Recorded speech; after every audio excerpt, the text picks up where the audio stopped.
The following is a News 7 Black History Special, Black Slaves, Red Masters. Hello everyone, I'm Sam Ford. Earlier this month in our 7 Inside Reports, I took a personal journey to look at a largely unknown chapter of black history when my ancestors and thousands of other blacks were slaves, not of the whites, but of the Indians. Well, a lot of people responded who'd missed some of the segments and who wanted to know more about the subject. So today you'll see it all and more, and get your pencils. At the end we'll have not a test, but an address and phone number where you can get more information.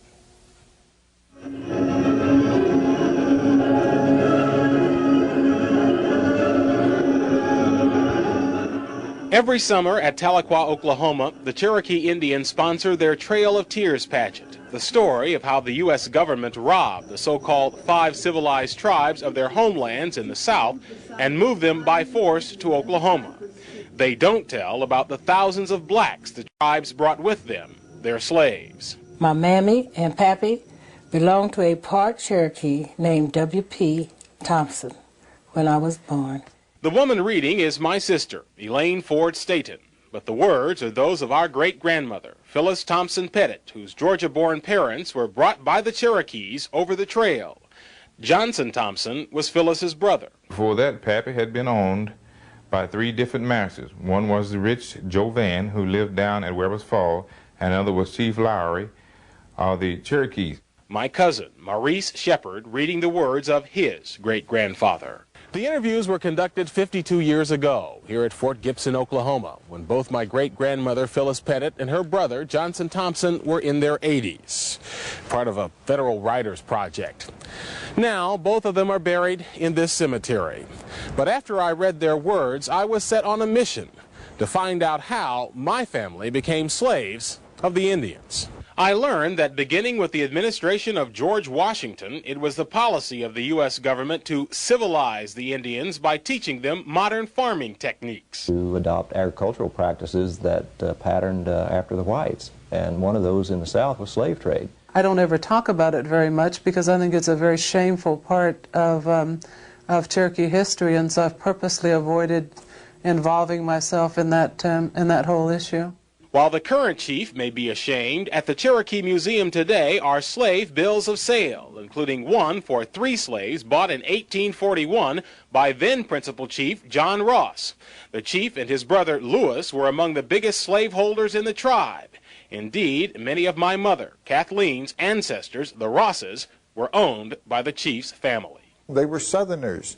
They adopted Southern institutions, Southern dress, Southern black slavery. But one characteristic they did not like was Southern greed for their land.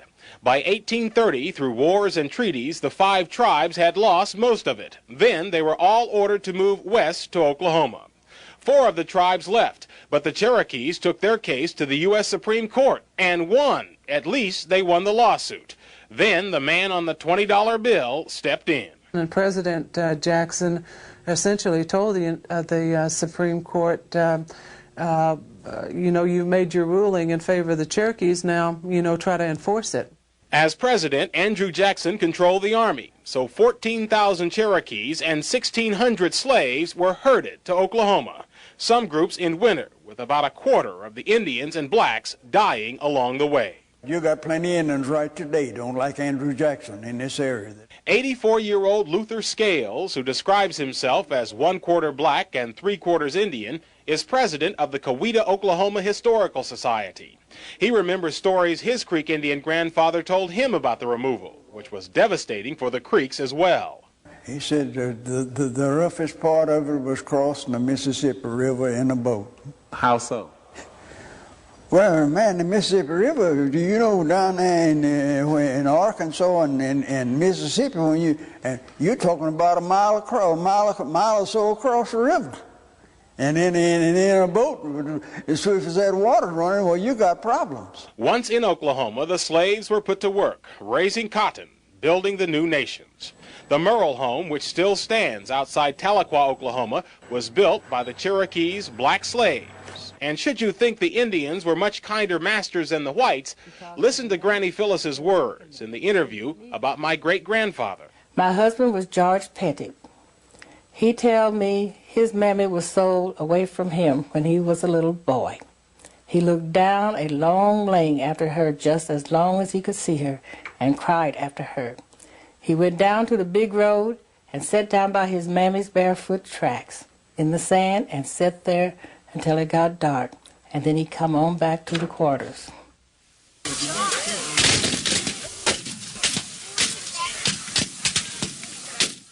Oklahomans reenacting the Civil War Battle of Honey Springs. When it actually occurred, this was the Creek Nation in Indian Territory, slave territory, in which all of the 5 civilized tribes had signed treaties supporting the South.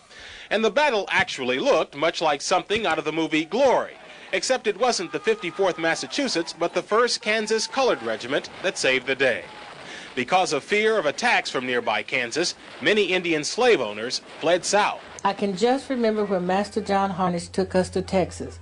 We went in a covered wagon with oxen and camped out all along the way. My sister, Elaine Ford Staton, reading the words of our great-grandmother, Phyllis Pettit, a girl at the time of the war.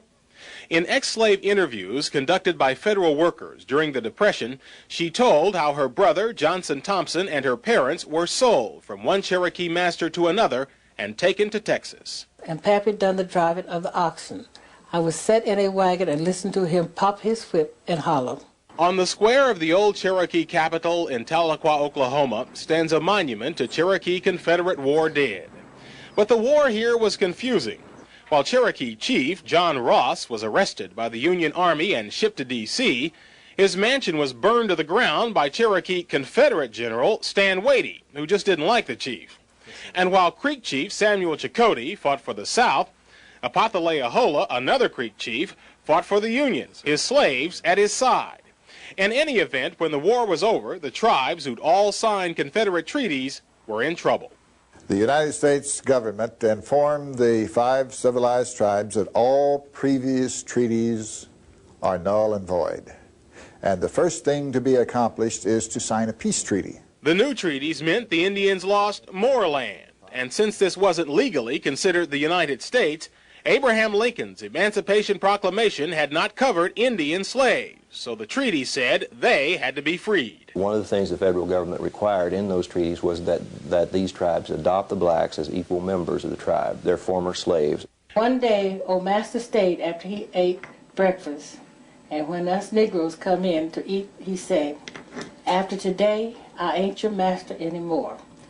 You all as free as I am." We just stand and look and don't know what to say about it. The words of her brother, Johnson Thompson, read by his great-grandson, Maurice Shepard. Pappy wanted to go back to his mother when the war was over and the slaves were freed. He made a deal with Dave Mounts, a white man who was moving into the Indian country, to drive for him. Granny Phyllis described a harrowing trip in which they had to fight off wolves with fire from their camp, a wagon journey over land and water that lasted 5 weeks. When we would come to a river, we would cross ferry boats, but me and brother rode on a bed in the back of the wagon, and when we were crossing a river, Father would make us lie down and wouldn't let us look out. He was afraid we would fall out in the river. Finally, they arrived back to Fort Gibson in northeastern Oklahoma, where their father's mother was working as a cook for the U.S. soldiers. My grandma, Phyllis Harnish, was the mother of the Colored Baptist Church on 4 Mile Branch, east of Fort Gibson. She organized the church and was head of it as long as she lived. Since the Cherokee tribe owned all the land, as new Cherokee citizens, the family merely picked a spot. After Granny Phyllis Pettit married, her first child was my grandmother, Lutetia, whose 3rd child was my dad, Sammy. Pettits and Fords still own this land today. Our Black History Special will continue in just a moment with more about black slaves, red masters.